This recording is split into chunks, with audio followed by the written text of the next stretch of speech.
की वीडियो में स्पेशली संसद के विधायी प्रक्रिया के पार्ट सेकंड को देखेंगे। इंडियन पॉलिटी के अंतर्गत इसको हम देख रहे हैं और यहाँ पे बहुत सारे मेरे सब्सक्राइबर जो हैं वो न्यू हैं, तो आप देख लीजिएगा डियर प्लेलिस्ट में जा कर के। बहुत सारे टॉपिक मैंने ओल्ड एडिशन के भी बनाए हैं और न्यू एडिशन तो मैं आपको प्रोवाइड कर ही रही हूँ। ठीक है, तो ये आपका जो है वो पार्ट सेकंड हो जाएगा विधायी जो है वो प्रक्रिया के अंतर्गत। चलिए देखते हैं। इस वीडियो में जो है वो 524 नंबर से हम देखेंगे। ऑलरेडी जो है वो 523 को मैंने करा दिया है, प्लीज़ उसको आप देख लीजिएगा। यहाँ देख सकते हैं कि निम्नलिखित कथनों पर से कौन सही नहीं है। तो पहला है कि धन संपत्ति के मामले में राज्यसभा शक्तिहीन है, बिल्कुल सही है। धन विधेयक की शुरुआत जो राज्यसभा में होती है, तो आपका जो बी सही नहीं है, अकॉर्डिंग टू ऑप्शन असत्य हो जाएगा बी। यहाँ पे देख सकते हैं कि बी जो है वो सही नहीं है, यहाँ पे हो जाएगा। यहाँ पे देख सकते हैं, बताना है कि निम्नलिखित में से कौन सा कथन सही है। तो पहला कथन है कि धन विधेयक राज्यसभा में प्रस्तुत किया जा सकता है, तो गलत है। धन विधेयक लोकसभा में प्रस्तुत किया जा सकता है यानी होता है, तो आपका जो है बी राइट हो जाएगा। तो यहाँ पे आप देख सकते हैं कि सिर्फ जो है वो कथन बी राइट हो जाएगा। चलिए अगला देखते हैं। 526 नंबर प्रश्नों में पहला प्रश्न है यहाँ पे कि यहाँ पे बताना है कि निम्नलिखित में से कौन सी शक्ति है लोकसभा को राज्यसभा की तुलना में जो है वो अनन्य रूप से प्राप्त है। तो पहला कथन है कि धन और वित्त विधेयक केवल जो लोकसभा में आपका प्रस्तुत किया जा सकता है, बिल्कुल पहला जो कथन बिल्कुल राइट हो जाएगा। दूसरा कथन है कि धन विधेयक के जो है वो निरस्तीकरण अथवा संशोधन के संबंध में है, तो आपका जो है वो बी ऑप्शन बी राइट है। थर्ड ऑप्शन में देख सकते हैं मंत्रिपरिषद के उत्तरदायित्व के संबंध में, बिल्कुल थर्ड ऑप्शन सही है। अखिल भारतीय सेवा के सृजन के संबंध में राज्यसभा काम करता है, ना कि आपका लोकसभा, तो आपका जो है वो 1 2 3 ऑप्शन राइट हो जाएगा। यहाँ पे आप देख सकते हैं कि निम्न जो है विषयों पर लोकसभा को राज्यसभा की तुलना में अनन्य अधिकार प्राप्त है, यानी जो है वो मोर पावर दिए गए लोकसभा से रादर देन जो है राज्यसभा की तुलना में। धन विधेयक आपका जो है या वित्त विधेयक केवल लोकसभा में प्रस्तुत किया जा सकता है। धन विधेयक के निरस्तीकरण अथवा संशोधन के संबंध में पावर दिए गए हैं। उसके अलावा जो है थर्ड है मंत्रिपरिषद के उत्तरदायित्व के संबंध में, जबकि अखिल भारतीय सेवा के सृजन के संबंध में राज्यसभा को अधिकार प्राप्त है आर्टिकल 312 के अंतर्गत। अगले प्रश्न में देख सकते हैं धन विधेयक जो है वो राज्यसभा में पुनर्स्थापित नहीं किया जा सकता, यहाँ पे सही है पहला कथन। दूसरा है कि राज्यसभा को धन विधेयक की अस्वीकृति करने अथवा उसमें संशोधन करने का कोई अधिकार नहीं, बिल्कुल सही है। थर्ड ऑप्शन है कि मंत्रिपरिषद लोकसभा के प्रति उत्तरदायी है, राज्यसभा के प्रति नहीं, तो थर्ड सही है। अगला देख सकते हैं कि राज्यसभा की तुलना में लोकसभा के पास राज्य सूची के संबंध में विशेष शक्तियां हैं, नहीं ये राज्यसभा को राज्यों के संबंध में पावर दिए गए हैं, तो डी आपका जो है सही नहीं है, याद रखिएगा डी यहाँ पे सही हो जाएगा। यहाँ पे बताया जा रहा है कि संविधान के आर्टिकल 249 के अंतर्गत राज्यसभा को राज्य सूची के विषय में विधि बनाने की जो है वो विशेष शक्ति प्रदान की गई है। राज्यसभा को जो है वो राज्यसभा को कुछ विशेष शक्तियाँ प्रदान की गई है जो लोकसभा के पास नहीं है। देख सकते हैं राज्यसभा की शक्तियाँ, यह जो संसद को राज्य सूची यानी जो अनुच्छेद 249 के तहत किसी जो विषय पर विधि बनाने हेतु अधिकृत कर सकते हैं, बिल्कुल सही है। यह संसद को जो है वो केंद्र और राज्य दोनों के लिए नहीं अखिल भारतीय सेवा के सृजन हेतु अधिकृत करती है, बिल्कुल सही। आर्टिकल 312 के तहत ये राज्यसभा के पावर है। केवल राज्यसभा ही जो है वो उपराष्ट्रपति को हटाने की प्रक्रिया शुरू कर सकती है आर्टिकल 67 के अंतर्गत। अगला देख सकते हैं कि यदि आपका राष्ट्रपति द्वारा आप राष्ट्रीय आपातकाल अथवा जो है वो राष्ट्रपति शासन अथवा वित्तीय आपातकाल की घोषणा ऐसे समय में की जाती है जबकि लोकसभा भंग की जा चुकी है, तब यह घोषणा के लिए राज्यसभा के अनुमोदन पर भी प्रभावी होगी। आर्टिकल इसमें जो है 352, 356, 360 के बारे में दिया गया है। इस तरह जो है वो संसद द्वारा बनाई गई आपका विधियों की अधिकतम जो सीमा 1 वर्ष रहती है, जो आपका राज्यसभा बनाते हैं। अगले प्रश्न में देख सकते हैं कि संसद द्वारा पारित कोई आपका गैर विधेयक गैर धन विधेयक राष्ट्रपति द्वारा संसद को पुनर्विचारार्थ लौटाए जाने पर यदि यह जो दोबारा आप बिना किसी संशोधन के पारित कर दिया जाता है, तब तो अब क्या होगा कि राष्ट्रपति पर जो उस पर हस्ताक्षर करने होंगे, तो स्पेशली डी आपका राइट ऑप्शन हो जाएगा। यहाँ पे आप डिटेल से देख सकते हैं कि संसद द्वारा जो है दोबारा बिना संशोधन के पारित करने पर राष्ट्रपति उस पर हस्ताक्षर करने के लिए बाध्य होता है, क्योंकि अमेरिकी जो है राष्ट्रपति की भांति भारतीय राष्ट्रपति को वीटो शक्ति प्राप्त नहीं है। अगले प्रश्न में देख सकते हैं निम्नलिखित में से कौन से एक जो है वो एक भारत के राष्ट्रपति का संवैधानिक विशेषाधिकार नहीं है। तो पहला है कि विधायी विधेयक को पुनर्विचार के लिए वापस करना बिल्कुल है। अगला है कि धन विधेयक को पुनर्विचार के लिए वापस करना, तो ये जो राष्ट्रपति के जो है वो आपका नहीं है। तो यहाँ पे क्या हो जाएगा कि बी जो है वो राइट हो जाएगा, यानी असत्य विशेषाधिकार नहीं है। तो दैट इज़ बी ऑप्शन जो है वो करेक्ट ऑप्शन हो जाएगा। यहाँ देख सकते हैं कि संसद द्वारा जो है वो पारित विधेयक राष्ट्रपति की अनुमति के पश्चात ही कानून बनता है, किंतु धन विधेयक और जो है वो संविधान के संशोधन विधेयक को छोड़कर के अन्य विधेयकों को राष्ट्रपति संसद को पुनर्विचार के लिए लौटा सकता है। यहाँ देख सकते हैं कि संसद में जो है बजट के पारित होने के विभिन्न चरणों का सही क्रम क्या है। तो बजट की प्रस्तुति होती है, विभागीय समिति द्वारा जांच की जाती है, फिर जो है वो आपका विनियोग विधेयक को पारित किया जाता है, होना होता है विनियोग विधेयक को वित्तीय विधेयक का पारित किया जाता है, यानी 1 2 4 3 जो है वो राइट ऑप्शन हो जाएगा। तो देख सकते हैं यहाँ पे पहला कथन बिल्कुल राइट हो गया। चलिए देख लेते हैं। संविधान ने जो है बजट को वार्षिक वित्तीय विवरण कहा है। दूसरे शब्दों में बजट जो है शब्द का जो है संविधान में कोई उल्लेख नहीं है। यह वार्षिक वित्तीय विवरण का प्रचलित जो है रूप है, तथा इसका जो है उल्लेख संविधान के आर्टिकल जो है वो 112 में किया गया है। संसद में बजट आपका निम्नलिखित 6 स्तरों से गुजरता है। पहला है बजट का प्रस्तुतिकरण है, आम बहस है, विभागीय समितियों द्वारा जांच है, अनुदान की जो है वो मांग पर मतदान है, विनियोग विधेयक का जो है वो पारित होना, आपका वित्तीय विधेयक का पारित होना। तो ये देख सकते हैं एक तरह की गुजरता है संसदीय जो है वो संसद बजट के 6 स्तरों से, यानी सीक्वेंस वाइज किया गया है। चलिए अगला देखते हैं यहाँ पे। यहाँ देख सकते हैं सामान्य वित्तीय विधान में आपका चरण सम्मिलित है। तो बजट का प्रस्तुतिकरण, बजट पर चर्चा, विनियोग विधेयक को पारित करना, लिखा अनुदान नहीं है, वित्त विधेयक को पारित करना। तो 1 2 3 5 आपका जो है वो राइट हो जाएगा। यहाँ देख सकते हैं कि स्पेशली जो है वो डी ऑप्शन बिल्कुल राइट हो जाएगा। यहाँ पे चलिए अगला देखते हैं। अगले प्रश्न में बताया जा रहा है कि बजट पर जो है वो संसद के नियंत्रण के विषय में निम्नलिखित में से कौन सी सही नहीं है। तो बजट के निर्माण में संसद का कोई हाथ नहीं है, तो पहला कथन सही नहीं है। ठीक है, देख सकते हैं कि संविधान के अनुच्छेद 112 के अनुसार राष्ट्रपति प्रत्येक वित्तीय वर्ष के संबंध में संसद के दोनों सदनों के समक्ष भारत सरकार की उस जो है वो वर्ष के लिए प्राकलित प्राप्ति और व्यय का विवरण रखवाएगा, जिसे आपका वार्षिक वित्तीय विवरण कहा गया है। साधारण जो बोलचाल की भाषा में इसे जो है वो इसे ही बजट कहते हैं। बिना जो है वो राष्ट्रपति की संस्तुति के जो है वो कर निर्धारण वाला कोई विधेयक संसद में पुनर्स्थापित नहीं होगा। इस प्रकार के किसी विधेयक को राज्यसभा में पुनर्स्थापित नहीं किया जाएगा। कार्यपालिका के वित्तीय मामलों पर जो है वो संसद का नियंत्रण निम्न 2 तरीके से संभव हो पाता है। अगला है कि यहाँ पे पॉइंट है कि बजटीय नियंत्रण, जो कि बजट के प्रभावी आपका होने से पूर्व अनुदान मांगों के रूप में भी होता है। सेकंड है उत्तर बजटीय नियंत्रण, जो अनुदान मांगों को स्वीकृति दिए जाने के जो बाद आपका वित्तीय समिति के माध्यम से स्थापित किया जाता है। यहाँ देख सकते हैं निम्नलिखित में से कौन से शब्द या शब्दावली भारत के संविधान में उल्लिखित नहीं है। तो बजट नहीं है, याद रखिएगा। चलिए अगला देखते हैं। अगले प्रश्न में है कि प्रत्येक वित्तीय वर्ष के लिए जो भारत सरकार का वार्षिक वित्तीय लेखा विवरण सदन में आपका उस दिन प्रस्तुत किया जाएगा, जो भारत का राष्ट्रपति निर्देशित करे, तो स्पेशली जो वो भी राइट हो जाएगा। तो यहाँ पे ऑप्शन बी सही हो जाएगा। अगला देखते हैं। अगले प्रश्न में है कि निम्नलिखित में से कौन सी विधि भारत के लोक वित्त पर संसदीय नियंत्रण रखने के काम आती है। चलिए देखते हैं।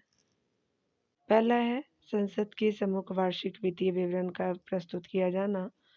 विनियोजन जो विधेयक के पारित होने के बाद ही भारत की जो संचित निधि से मुद्रा निकाल पाना बिल्कुल सही है। अगला है कि अनुपूरक जैव अनुदानों और जैव लेखानुदानों का प्रावधान, बिल्कुल थर्ड भी सही है। संसदीय जो है वो बजट कार्यालय द्वारा समष्टिगत आर्थिक जो है वो पूर्वानुमानों तथा जो है वो वह हेतु सरकार के जो है वो क्रम का एक नियतकालिक अथवा जो है कम से कम मध्य वर्षीय पूर्णावलोकन जो है सही नहीं है। संसद में वित्त विधेयक का जो है प्रस्तुत किया जाना तो आपका 5P सही है, 135 सही हो जाएगा। 1235 जो है वो यहाँ देख सकते हैं 4 सही नहीं है तो दैट इज़ ए ऑप्शन जो है वो राइट हो जाएगा। चलिए यहाँ देख लेते हैं डिटेल से। यहाँ डिटेल में बताया जा रहा है कि संसद के जो है सम्मुख का आपका वार्षिक वित्तीय विवरण का प्रस्तुत किया जाना, विनियोग विधेयक के जो है वो पारित होने के बाद ही जो है वो यानी जो है बाद ही भारत की संचित निधि से मुद्रा निकाल पाना, उसके बाद जो अनुपूरक अनुदानों तथा लेखानुदानों का प्रावधान, संसद में वित्त विधेयक का आपका प्रस्तुत किया जाना, आदि विधियाँ जो भारत के लोक वित्त पर जो है संसदीय नियंत्रण रखने के काम आती है। यहाँ देख सकते हैं सहभागी जो है वो बजट निर्माण किस प्रकार स्थानीय प्रशासकीय संस्थाओं की कार्यप्रणाली को और अधिक पारदर्शी तथा जवाबदेही बनाने का प्रयास करता है।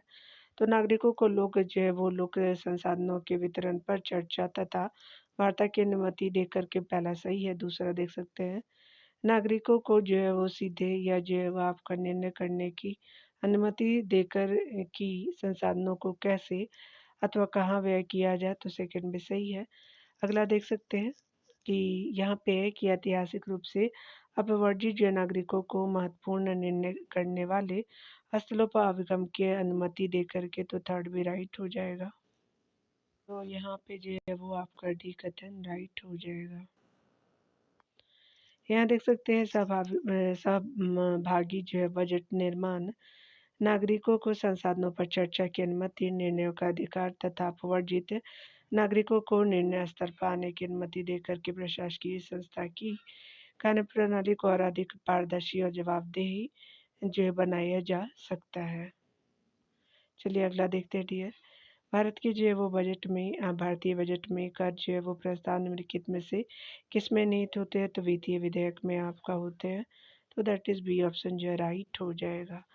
भारतीय जो है वो बजट में कर जो है वो प्रस्ताव वित्तीय विधेयक में निहित होते हैं। भारतीय संविधान में बजट आपका शब्द के स्थान पर वार्षिक वित्तीय विवरण नाम दिया गया है जो आगामी वर्ष में आय और व्यय का विवरण तथा सरकार की वित्तीय नीति का उल्लेख होता है। अगले प्रश्न में देख सकते हैं वित्त मंत्री आपका जो है वो संसद में बजट प्रस्तुत करते हुए उसके साथ अन्य प्रलेख भी प्रस्तुत करते हैं जिनमें आपका बृहद आर्थिक रूपरेखा जो है वो विवरण भी सम्मिलित रहता है। यह आपका पूर्वोत्तक जो प्रलेख निम्न आदेशन के कारण प्रस्तुत किया जाता है तो ये आपका क्या हो जाएगा, ये जो है वो आपका राजकोषीय जो है वो आपका उत्तरदायी एवं जो है वो बजट जो है वो प्रबंधन अधिनियम 2003 के प्रावधान के कारण होता है तो राजकोषीय उत्तरदायित्व और बजट प्रबंधन अधिनियम 2003 के प्रावधानों के कारण होता है तो that is B T option जो है राइट हो जाएगा। यहाँ पे आप डिटेल देख सकते हैं कि वृहद आर्थिक जो है रूपरेखा आपका विवरण FRBM एक्ट 2003 की जो है धारा 35 में वर्णित है। राजकोषीय जवाबदेही एवं जो है वो बजट प्रबंधन एक्ट 2003 में लागू हुआ था इसका जो मकसद राजकोषीय घाटे में कमी लाना है। सरकार इसके जो है वो तहत राजकोषीय घाटे को कम करने का लक्ष्य तय करती है। यहाँ देख सकते हैं कि निम्नलिखित में से कौन सा जो है वो आपका एक खर्च भारत की संचित निधि पर प्रभावित नहीं आपका जो किया जाएगा। तो यहाँ पे देख सकते हैं पहला कथन है कि राष्ट्रपति की परिलब्धि एवं भत्ते को उनके कार्यकाल से संबंधित अन्य खर्चे बिल्कुल सही है। दूसरा हो जाएगा यहाँ पे जो है वो सही नहीं बताना है।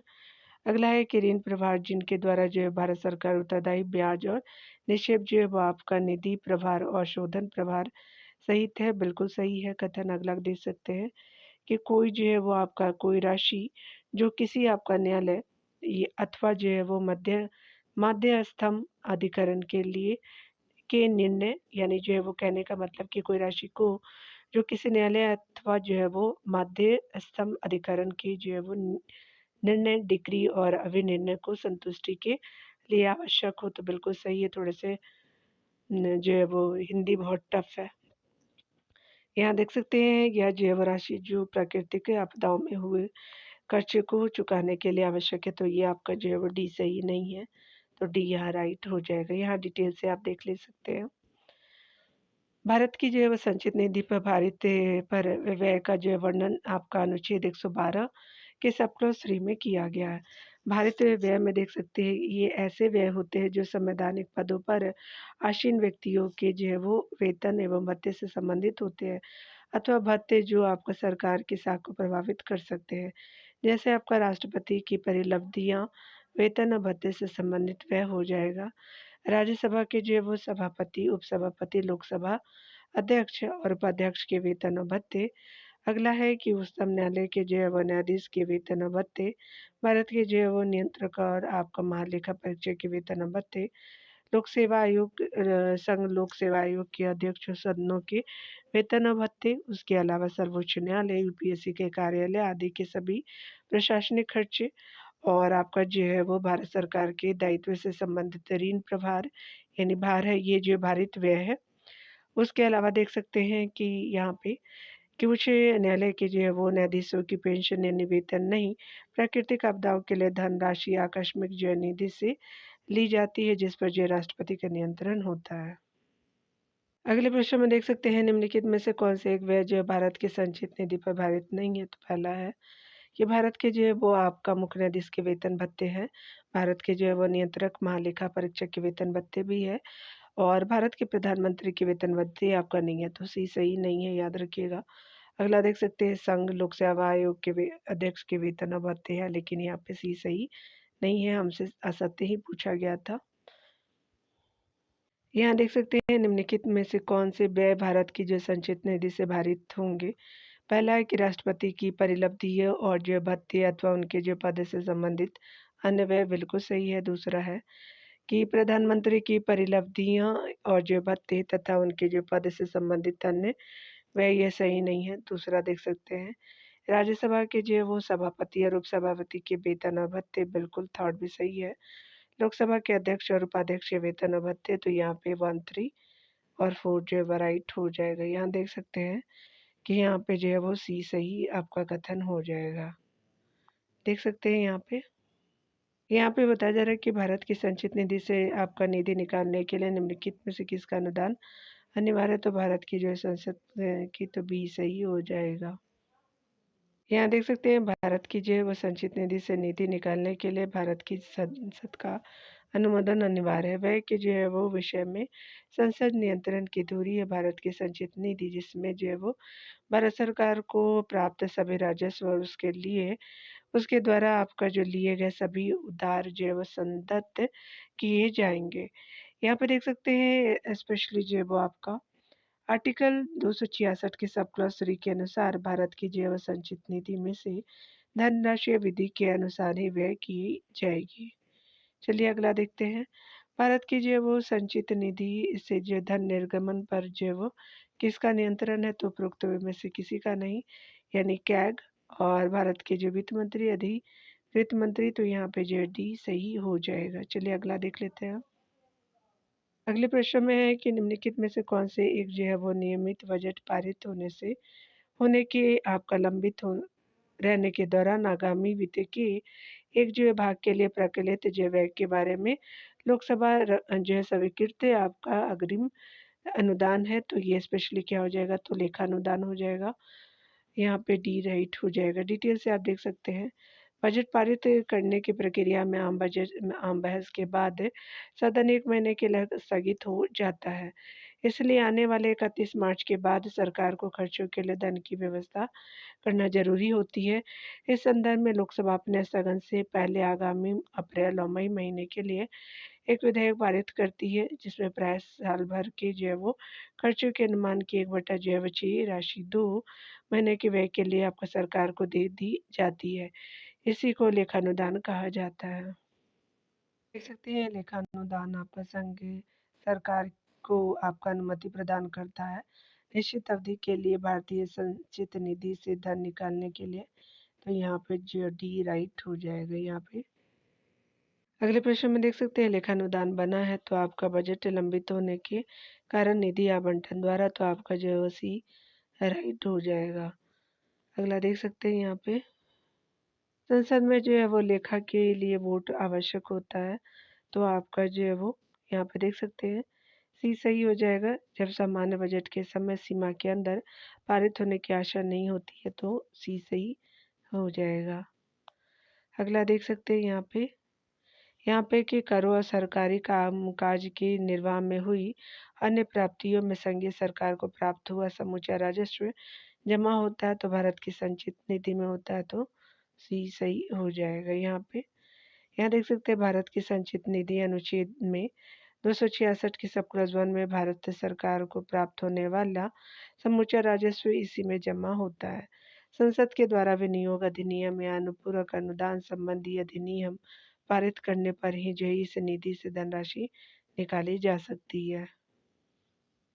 अगले प्रश्न में देख सकते हैं, यदि राज्यसभा किसी वित्तीय विधेयक में सारभूत संशोधन करती है तो पश्चात क्या होगा? तो यहाँ पे जो है वो डी ऑप्शन बिल्कुल राइट हो जाएगा। राष्ट्रपति विधेयक को पारित करने के लिए जो है वो आपका संयुक्त बैठक आहूत कर सकता है, तो दैट इज जो है वो डी आपका ऑप्शन बिल्कुल राइट हो जाएगा। वित्त विधेयक के बारे में देखेंगे, ये सभी जो है वो विधेयक जिनका संबंध वित्तीय मामलों से होता है वित्त विधेयक कहलाते हैं। वित्त विधेयक 3 प्रकार के होते हैं। आपका जो है वो धन विधेयक अनुच्छेद 110 से संबंधित है। वित्त विधेयक को देख सकते हैं। वित्त विधेयक का प्रकार पहला जो है वो 117 के सब प्लस 1 में है, और आपका जो वित्त विधेयक दूसरा जो है वो आपका 117 के जो है वो थर्ड में हो जाएगा। ये आर्टिकल के अनुसार आप देख सकते हैं।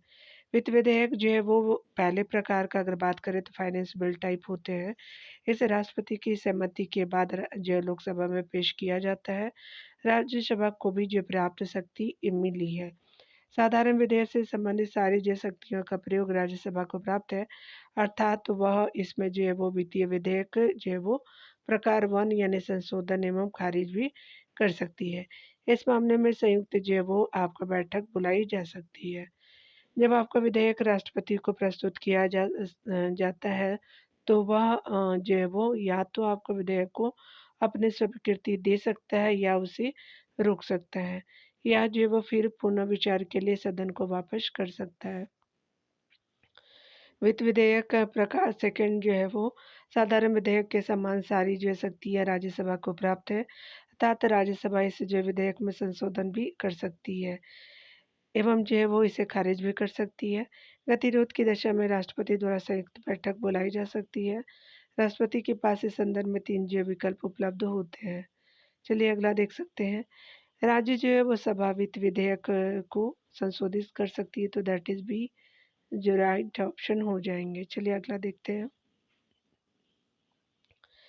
यहाँ पे बताना है आपको कि भारतीय संसद के संबंध में कथनों में से कौन सही नहीं है, तो नॉट करेक्ट बताने हैं। तो यहाँ पे पहला है कि विनियोजन विधेयक का कानून बनने से पूर्व संसद के दोनों सदनों द्वारा पारित होना अनिवार्य है, बिल्कुल सही है। दूसरा है कि विनियोजन आपका अधिनियम के अधीन विनियोजन हुए बिना भारत की संचित निधि में से जो है वो आपका धन नहीं निकाला जा सकता, बिल्कुल सही है। थर्ड देख सकते हैं कि नए कर प्रस्तावित करने के लिए वित्त विधेयक का होना आवश्यक है, जबकि जो है चालू करों की जो है दर में बदलाव के लिए किसी अन्य विधेयक यानी अधिनियम की आवश्यकता नहीं है, तो यहाँ पे क्या हो जाएगा, सी सही नहीं है, करेक्टली मैच नहीं है। यहाँ देख सकते हैं, यहाँ पे बताना है कि बताया जा रहा है डिटेल से, अनुच्छेद आपका 265 के अनुसार किसी भी प्रकार का कर विधि के प्राधिकार से ही आपको संग्रहित या अधिरूपित किया जाएगा, अन्यथा नहीं। अर्थात किसी भी जो है वो नए कर के लिए प्रस्ताव एवं चालू दर में परिवर्तन के लिए विधि द्वारा अधिनियमित किया जाना आवश्यक है। भारत की संचित निधि से कोई धनराशि विधि के अनुसार तथा जो है वो संविधान में उपबंधित प्रयोजनों के लिए रीति से जो है वो विनियोजित की जाएगी, अन्यथा नहीं। यहाँ देख सकते हैं निम्न जो विधेयकों में से किसी एक का जो है भारतीय संसद के दोनों सदनों द्वारा अलग अलग विशेष बहुमत से पारित होना आवश्यक है, संविधान संशोधन हो सक जाएगा, तो यहाँ पे डी राइट हो जाएगा। देख सकते हैं यहाँ पे भारतीय जो है वो संविधान के भाग आपका जो है वो 20 के अनुसार जो है वो अनुच्छेद 368 में संविधान संशोधन के बारे में उल्लेख है। राज्यसभा और लोकसभा को जो है वो संविधान संशोधन के संबंध में समान अधिकार प्राप्त है। आर्टिकल जो है वो 368 के सब क्लॉज 2 के अनुसार इस संविधान के जो है वो संशोधन का प्रारंभ संसद के किसी सदन में इस प्रयोजन के लिए आपका विधेयक पुनः स्थापित करके किया जा सकेगा। ऐसा विधेयक संसद के प्रत्येक सदन द्वारा अपनी जो कुल सदस्य संख्या के बहुमत द्वारा तथा जो उपस्थित मतदान में भाग लेने वाले सदस्यों के कम से कम 2/3 जो बहुमत द्वारा पारित किए जाने के बाद और राष्ट्रपति की सहमति मिलने के बाद ही वह संशोधित माना जाएगा। देख सकते हैं अगला है कि राज्यसभा लोकसभा की समान शक्तियाँ किस क्षेत्र में है, संविधान संशोधन में है, तो आपका बी राइट हो जाएगा। डिटेल देखेंगे, राज्यसभा और लोकसभा को संविधान संशोधन के विषय में समान आपका अधिकार प्राप्त है, यानी आर्टिकल 368 के द्वारा। ध्यान देने वाली बात है कि इस विषय में संयुक्त जो अधिवेशन का प्रावधान नहीं है। संयुक्त अधिवेशन की अध्यक्षता लोकसभा के अध्यक्ष द्वारा किया जाता है, जो आपका अनुच्छेद 118 के सब क्लॉज 4 के अंतर्गत की जाती है। अगले प्रश्न में देख सकते हैं, निम्नलिखित कथनों पर विचार कीजिए। भारतीय संविधान में कोई आपका संशोधन करने का कर्म किया जा सकता है, तो लोकसभा द्वारा, राज्यसभा द्वारा, राज्य विधानमंडल नहीं है राज्यों का, राष्ट्रपति भी नहीं, तो आपका जो फर्स्ट एंड सेकंड जो है वो राइट आपका जो है वो हो जाएगा यहाँ पे। दैट इज डी ऑप्शन जो है वो राइट हो जाएगा। यहाँ देख सकते हैं, भारतीय संविधान में संशोधन के लिए विधेयक लाया जा सकता है या तो लोकसभा या राज्यसभा, कहीं पे भी, तो सी सही हो जाएगा। यहाँ पे बताया जा रहा है कि भारत में जो है संसद के सदनों का संयुक्त अधिवेशन के बारे में निम्नलिखित में से कौन सही है। यहाँ देख सकते हैं कि यह दोनों सदनों के बीच गतिरोध के निराकरण हेतु कदम उठाने के लिए जो है राष्ट्रपति को सशक्त करने वाला समर्थकर उपबंध है, बिल्कुल सही है। दूसरा, संयुक्त बैठक में अधिवेशित होने के लिए सदनों को आहूत करना राष्ट्रपति पर बाध्यकारी नहीं है, और सेकंड सही हो जाएगा। थर्ड है कि इसे जो है राष्ट्रपति द्वारा अधिसूचित किया जाता है, बिल्कुल सही है। अगला है कि लोकसभा को सर्वोच्चता जो है वो स्थापित करने हेतु प्राय आपका इसका आश्रय लिया जाता है, तो ये सही नहीं है। यहाँ पे देख सकते हैं फर्स्ट सेकेंड एंड थर्ड जो है वो राइट हो जाएगा। यहाँ देख सकते हैं संयुक्त अधिवेशन जो अनुच्छेद आपका 108 में है। दोनों सदनों में आपका किसी विधेयक पर गतिरोध की स्थिति में संविधान द्वारा संयुक्त अधिवेशन की व्यवस्था की गई है। यह निम्न जो परिस्थितियों में जो है वो यह निम्न 3 परिस्थितियों में किसी एक परिस्थिति में बुलाई जाती है। पहला परिस्थिति देख सकते हैं, यदि विधेयकों को दूसरे सदन द्वारा अस्वीकृत कर दिया गया है। दूसरा है कि यदि सदन विधेयक में किए गए संशोधनों को मानने से असहमत है। और थर्ड है कि दूसरे सदन द्वारा बिना विधेयक को पास किए 6 महीने से ज़्यादा समय हो जाए। इस जो विधेयक में आपका इस परिस्थितियों में विधेयकों पर गतिरोध दूर करने यानी निपटाने के लिए राष्ट्रपति दोनों सदनों की संयुक्त बैठक आपको बुलाता है। दोनों सदनों की जो संयुक्त बैठक के अधिवेशन को आहूत करना राष्ट्रपति पर बाध्यकारी नहीं है। दोनों सदनों की संयुक्त बैठक की अध्यक्षता लोकसभा अध्यक्ष करता है। लोकसभा अध्यक्ष या उपाध्यक्ष की उपस्थिति में राज्यसभा का उपाध्यक्ष और जो राज्यसभा का उपसभापति संयुक्त बैठक की अध्यक्षता करता है। 1950 में से जो है वो वर्तमान समय तक दोनों सदनों की संयुक्त बैठक को 3 बार बुलाया गया था। और यहाँ देख सकते हैं प्रत्येक आपका जो संयुक्त बैठक द्वारा पारित हुई थी, तो पहला दहेज जो है वो प्रतिषेध विधेयक थी 1961 में। लोक जो है वो बैंक सेवा आयोग था 1977 में विधेयक, और आतंकवाद निवारण विधेयक 2002 के अनुसार। यहाँ देख सकते हैं संयुक्त अधिवेशन साधारण अधिवेशन या वित्त विधेयक के मामलों में ही जो है वो आहूत यानी बुलाई जा सकती है, जबकि धन विधेयक या संविधान संशोधन विधेयक के बारे में इस प्रकार की संयुक्त बैठक आहूत करने की कोई व्यवस्था नहीं है। संयुक्त बैठक का जो है वो कोरम दोनों सदनों की कुल संख्या का 1/10 भाग होता है। अगले प्रश्न में देखेंगे, भारतीय संसद के दोनों सदनों की प्रथम बैठक हुई थी, तो आप देख सकते हैं दहेज आपका प्रतिषेध विधेयक पे हुआ था। तो यहाँ देख सकते हैं दहेज उन्मूलन विधेयक के संबंध में, तो ए सही हो जाएगा। 1961 में आया था। चलिए अगला देखते हैं डियर। अगले प्रश्न में है कि राज्यसभा और लोकसभा के बीच किसी जो है वो बिल पर गतिरोध होता है तो उसे जो है किसी प्रकार से दूर किया जाता है। तो राष्ट्रपति दोनों सदनों की जो संयुक्त बैठक आहूत करता है, तो ये जो है वो बिल्कुल राइट हो जाएगा। यहाँ देख सकते हैं अगला प्रश्न में, यहाँ पे बताया जा रहा है कि आपका जो विधेयक पारित है आपका करने पर आपका जो है वो लिए संसद विधेयक पारित करने पर लिए आपका जो है वो संसद की संयुक्त बैठक से संबंधित निम्नलिखित में से कौन सही है? तो यहाँ पे देख सकते हैं, यहाँ पे पहला कथन है कि संयुक्त बैठक का प्रावधान सामान्य विधेयक, वित्तीय विधेयक तथा संविधान संशोधन विधेयक के लिए मान्य है। अगला है कि किसी भी जो है वो आपका स्थिति में राज्यसभा का उपसभापति जो है वो संयुक्त सभा की अध्यक्षता नहीं कर सकते। थर्ड है कि संयुक्त जो है वो सभा के लिए दोनों सदनों के कुछ जो है सदस्यों का 1/6 की घनपूर्ति होनी चाहिए। तो यहाँ पे जो है वो कोई भी सही नहीं है, ठीक है। तो यहाँ पे क्या हो जाएगा कि आपका डी राइट हो जाएगा, देख सकते हैं।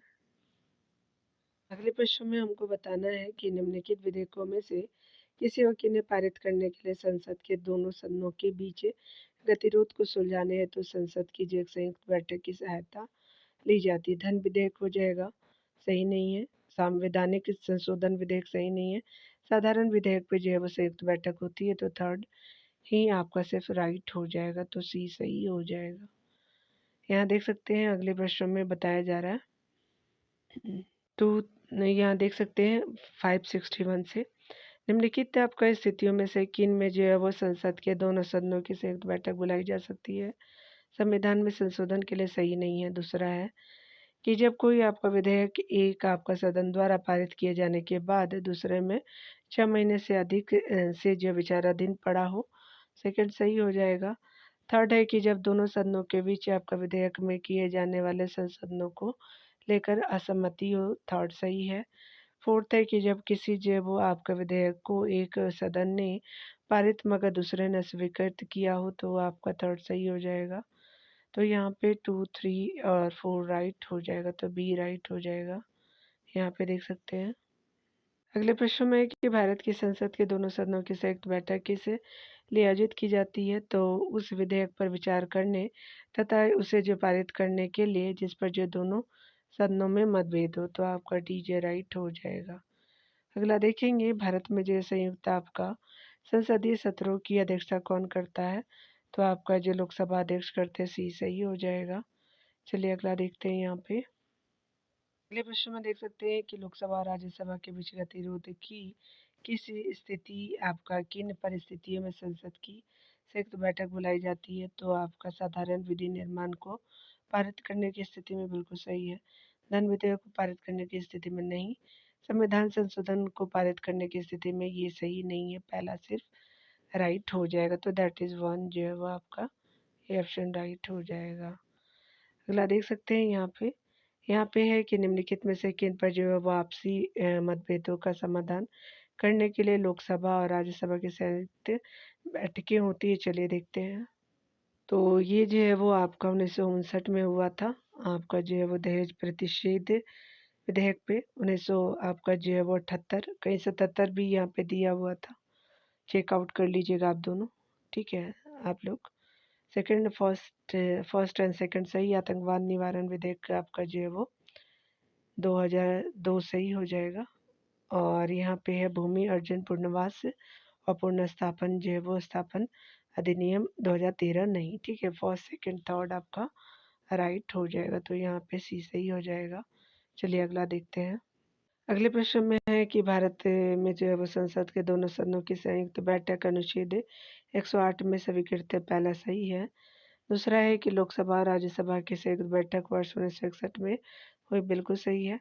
भारतीय संसद के जो है दोनों सदनों की दूसरी संयुक्त बैठक जो है वो बैंकिंग सेवा आयोग यानी निरसन बिल को पारित करने के लिए हुई थी, तो आपका जो है वो तीनों कथन सही हो जाएगा। तो यहाँ पे जो है वो डी राइट हो जाएगा। देख सकते हैं यहाँ पे भारतीय जो है वो संसद के दोनों सदनों को संयुक्त बैठक किस संबंध में होती है, तो आपका साधारण विधेयक पे सी सही हो जाएगा। यहाँ पे बताया जा रहा है कि निम्नलिखित में से कौन जो है वो संसद के दोनों सदनों की संयुक्त बैठक की अध्यक्षता करेंगे? तो लोकसभा अध्यक्ष, डी राइट हो जाएगा डियर। अगला देख सकते हैं, संसद की संयुक्त बैठक की अध्यक्षता तो लोकसभा स्पीकर करते हैं, तो that is B option right हो जाएगा ज्वाइंट सीटिंग के लिए। अगला देख सकते हैं यहाँ पे तो अनुच्छेद 108 के अंतर्गत लोकसभा और राज्यसभा की संयुक्त बैठक का आहुत करती है, तो आर्टिकल 108 के तहत राष्ट्रपति करेंगे, तो आपका डी राइट हो जाएगा। अगले प्रश्न में देख सकते हैं कि आपका जब कोई असाधारण यानी साधारण विधेयक भारतीय संसद के दोनों सदनों की संयुक्त बैठक में भेजा जाता है, तब उसे दोनों जो है वो सदनों की उपस्थित और मत देने वाले सदस्यों की जो है वो कुल संख्या के साधारण बहुमत द्वारा पारित किया जाना चाहिए, तो ये सही हो जाएगा। तो यहाँ पे क्या हो जाएगा कि जब कोई साधारण विधेयक भारतीय संसद के दोनों सदनों की संयुक्त बैठक में भेजा जाता है, तब उसे दोनों सदनों की उपस्थित और मत देने वाले सदस्यों की कुल संख्या के साधारण बहुमत द्वारा पारित किया जाना चाहिए। चलिए अगला देखते हैं। अगले प्रश्न में है कि जब संसद के दोनों सदनों की संयुक्त बैठक में कोई विधेयक यानी जो रेफर किया जाता है, तो इसे किसके द्वारा पारित किया जाना चाहिए? उपस्थित तथा मत देने वाले सदस्यों का साधारण बहुमत द्वारा, ये सही हो जाएगा। अगले प्रश्न में देख सकते हैं कि निम्नलिखित में से किन बिलों पर दोनों सदनों में मतभेद आपका संयुक्त अधिवेशन में सुलझाया जा सकता है? साधारण बिल, धन जो है वो संबंधी बिल नहीं, संवैधानिक संशोधन बिल भी नहीं, प्राइवेट मेंबर बिल हो जाएगा, तो 1 और 4 जो है वो बिल्कुल राइट ऑप्शन हो जाएगा। यहाँ देख सकते हैं कि साधारण बिल और प्राइवेट मेंबर बिल पर मतभेद की स्थिति में राष्ट्रपति अनुच्छेद 108 के तहत संयुक्त बैठक आहूत कर सकता है। अनुच्छेद 118 के सब क्लॉज 4 के तहत जो है संयुक्त बैठक की अध्यक्षता लोकसभा आपका अध्यक्ष करता है। अगले प्रश्न में देख सकते हैं, भारत के संविधान के अधीन लोक लेखा समिति किस लिए होती है? तो पहला है कि सदन द्वारा भारत सरकार की व्यय के लिए आपका जो है वो व्यय किए गए अनुदानों के विनियोग को दर्शाने वाले लेखों की जांच करना, पहला आपका सही है। दूसरा देख सकते हैं कि यहाँ पे नियंत्रक महालेखा परीक्षक द्वारा आपका जो है वो दिए गए विवरण की समीक्षा करना, बिल्कुल सही है। थर्ड देख सकते हैं कि सुझाव देना कि आपका जो है वो संसद में प्राक्कलनों को किस प्रारूप में प्रस्तुत किया जाएगा, तो यहाँ पे जो है वो हमको सही कथन बताना है, तो यहाँ पे पहला दूसरा ही सही है, थर्ड सही नहीं है, तो सी सही हो जाएगा। यहाँ देख सकते हैं लोक लेखा समिति यानी पब्लिक अकाउंट कमेटी के बारे में। लोक लेखा समिति सबसे पुरानी वित्तीय समिति है। इस समिति का गठन जो है वो भारत सरकार अधिनियम 1919 के अंतर्गत पहली बार 1921 में हुआ था। लोक लेखा समिति में वर्तमान समय में कुल जो है 22 सदस्य है। इसके सदस्यों में 15 जो है वो सदस्य लोकसभा तथा 7 जो है वो सदस्य राज्यसभा से होते हैं। इस समिति का कार्यकाल एक होता है, 1 वर्ष का। टोटल नंबर ऑफ जो है वो 12 हो जाएंगे, सॉरी 22 है आपका, ज़्यादा लोकसभा, 7 जो है वो राज्यसभा। चलिए अगला देख लेते हैं। इसके सदस्यों का जो है चुनाव संसद द्वारा अपने सदस्यों में से समानुपातिक प्रतिनिधित्व के सिद्धांत के अनुसार एकल हस्तांतरणीय मत के अनुसार होता है। यहाँ देख सकते हैं यह जो है वह समिति सरकार के वार्षिक लेखों की जांच कर जो है सरकार को संसद के प्रति उत्तरदायी बनाती है। अगला देख सकते हैं यह जो है समिति भारत सरकार की लेखों के संदर्भ में नियंत्रक महालेखा परीक्षक कैग द्वारा दी गई रिपोर्ट पर विचार करती है। मंत्रिपरिषद को कोई भी सदस्य समिति में शामिल नहीं होता है। इस समिति का अध्यक्ष विपक्षीय दल का कोई जो सदस्य चुना जाता है। अध्यक्ष का चुनाव लोकसभा जो है वो अध्यक्ष करता है। यहाँ देख सकते हैं इस समिति को जो प्राक्कलन समिति के जुड़वा बहन कहते हैं, यानी लोक लेखा समिति को ये पूछा भी जाता है। इस समिति के द्वारा जो है वो विभिन्न जांचों के माध्यम से विभिन्न घोटालों को उजागर किया गया, जैसे बोफोर्स तोप आपका घोटाला, कोयला घोटाला, G2G स्पेक्ट्रम घोटाला काफ़ी फेमस रहा है। यहाँ देख सकते हैं लोक लेखा समिति का कार्य क्या है, तो नियंत्रक महालेखा परीक्षक यानी कैग के वार्षिक प्रतिवेदनों की जांच करना, तो ये सही हो जाएगा। अगला है यहाँ पे देख सकते हैं, अगले प्रश्न में है कि लोक लेखा समिति के बारे में जो कौन कथन सही है, तो यहाँ सी सही हो जाएगा। समिति के जो सदस्यों का जो है वो कार्यकाल 1 वर्ष का होता है, डिटेल से देखा था आपने, सी सही हो जाएगा। यहाँ देख सकते हैं भारतीय संसद की समिति में सबसे जो है वो महत्वपूर्ण है लोक लेखा समिति, तो ये सही हो जाएगा। अगला देखेंगे, लोक लेखा समिति के संबंध में जो है निम्नलिखित कथन में कौन सही है? चलिए देखते हैं। पहला कथन है कि यह जो लोकसभा के 15 सदस्य और राज्यसभा के 7 सदस्य से मिलकर बनी होती है। बिल्कुल पहला सही हो जाएगा। अगला देख सकते हैं, भारत की लोक लेखा समिति पर जो निम्न जो है वो कथन पर विचार कीजिए। लोक लेखा समिति 1921 में स्थापित हुई। बिल्कुल सही है। लोक लेखा समिति का अध्यक्ष परंपरा अनुसार मुख्य विपक्षी दल होता है। बिल्कुल सही है। अगला है कि उसके अध्यक्ष तथा सदस्यों का कार्यकाल 2 वर्ष का होता है, 1 वर्ष का होता है ना, आपने देखा था। तो दैट इज जो है वो सी ऑप्शन बिल्कुल राइट हो जाएगा। चलिए अगला देखते हैं। अगले प्रश्न में विचार करना है। पहला है, लोक लेखा समिति का अध्यक्ष लोकसभा अध्यक्ष द्वारा नियुक्त किया जाता है। बिल्कुल सही है। अगला है यहाँ पे पॉइंट के रूप में कि लोक लेखा समिति में जो है वो लोकसभा सदस्य, राज्यसभा सदस्य और उद्योग तथा व्यापार के कुछ जाने माने व्यक्ति सम्मिलित होते। सही नहीं है, सिर्फ पहला राइट है। तो यहाँ पे जो है वो फर्स्ट जो है करेक्टली मैच डी है। तो ये आज जो है वो 580 नंबर प्रश्नों तक रहने देते हैं। मिलते हैं अगले वीडियो के साथ। खुद का ख्याल रखिए, पढ़ते रहिए। Take care dear.